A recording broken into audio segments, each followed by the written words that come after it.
Man, I have been waiting for this episode all week. I know I didn't review the last episode of INto the Badlands, but we're talking Palm of the Iron Fox, and I did check out last episode, and last episode was pretty cool. Sunny got to fight, Sunny got to, there's a lot of, I can see why they use Sunny more in that episode, because in this episode, there was no Sunny or Nick Frost. Last episode, going into this episode, seeing the preview, I mean, shit goes down. The last 15 minutes are really, really good. Like, the last 15 minutes is exactly what you were expecting in this episode. But the whole episode as a whole was pretty good. I mean, I feel like the season's a lot slower, and I feel like the fight choreography is just not as great or rich as the first season. That's just kind of my opinion. Even at the end of this episode, when we do get some melees and we do get like this fight that commences, I still feel like, it could have been better. So in this episode, what I really liked, what this is all about is the widow meeting with the barons, just like in last episode, and how it's set up, and them casting the vote whether to get her ass out of here or if she was in the right, claiming what was her husband's but is actually now hers. I mean, she's called the widow for a reason, people. We also see the Baron in this episode, and we know in last episode that he was going to do something in this episode that was gonna bring him back to the light. I gotta say, I love Quinn in this episode. I know he is like very over the top, and it should be so much schlock when he is acting over the top. But in this episode, when he does a speech in the very beginning of the episode, and I'm just like, he's so over the top. He's so kind of everywhere. But it works for me. Like, it really works for me. I really think that Quinn, this character, is the most entertaining characters out of all the characters that INto the Badlands has really shown us. I like Sunny.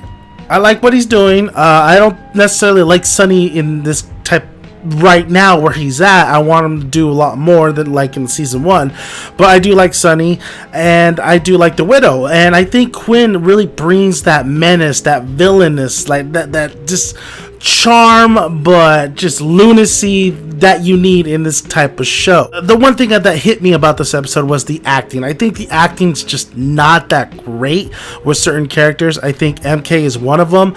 We've all said this, it's being over the head. Like this actor, this character is just not as interesting, but there is interesting stuff going on with this character in this episode that I found. Finally, there's a big reveal in this episode with MK. I'm just like, finally, I've been waiting for this moment, and so we'll see where MK's not too much in this episode, so I'm just like wondering, like, okay, what are they going to do with this character next? Ryder, Quinn's son, the new Baron, he's just blah to me. He's just kind of there. He doesn't really steal the screen that you want him to, but I feel like every time I see this guy, every time I see this character, it's just not as interesting to me as this character should be. I mean, he should be commanding the screen, especially being Quinn's son. But then again, I guess that's what it is. Like, you're never good as Quinn. There's some things that happen with Sunny's Sunny's girl, who his baby mama, let's just say, I think her name's Prim. I can't really remember. I never remember her name. I think she's a nice addition to the cast. I think she gets a lot to do in this episode, which I really appreciate. She does get a lot to do, but there is one particular scene where it has to do with, because in this whole episode she's trying to kind of escape, right? Quinn is doing his thing, she's trying to escape, and there is one particular part where she tries to escape one time, it doesn't work, and then she tries again. But I'm trying to think, like, why didn't you go back to that first escape attempt? Because honestly, that was your best bet. I don't understand why you didn't go back to that, and you'll get it when you watch the episode. But I'm just like, why couldn't you do exactly what you were doing before, even though, like, and now look at this mess. What really gets me in the show is the set design. I really love the set design. I really love the costumes. I love the location. I love the look of this show. I mean, the acting, like I said, some characters kind of bring the show down with their acting, but what brings it back up is just the cinematography and just the look of the show. Every time I'm watching a scene, I'm just like, God, this is so beautifully, masterfully, either the lighting's perfect or the beautiful set pieces and the beautiful clothing really brings out. I mean, the widow's wearing black, and one of the other barons is wearing white. The contrast of that, and then you got the red colors, and then you got some blue colors going on. But I really do enjoy just the set pieces alone, and just the overall wardrobe and what they're presenting in this world. Another plus for me in this episode was Stephen Lang. Stephen Lang, he's such a vet actor. It's always great to see him especially in this show. It's a little. He does get some action going on here, so it's a little kind of weird that he's like fighting off a lot of people in his wheelchair. They try to do as believable as they can. It's still kind of like, but it's good for what it is. I really enjoyed this episode. I did feel like there was a lot of dialogue, a lot of scenes where a lot of interactions, but it felt like it was moving in a fast kind of pace.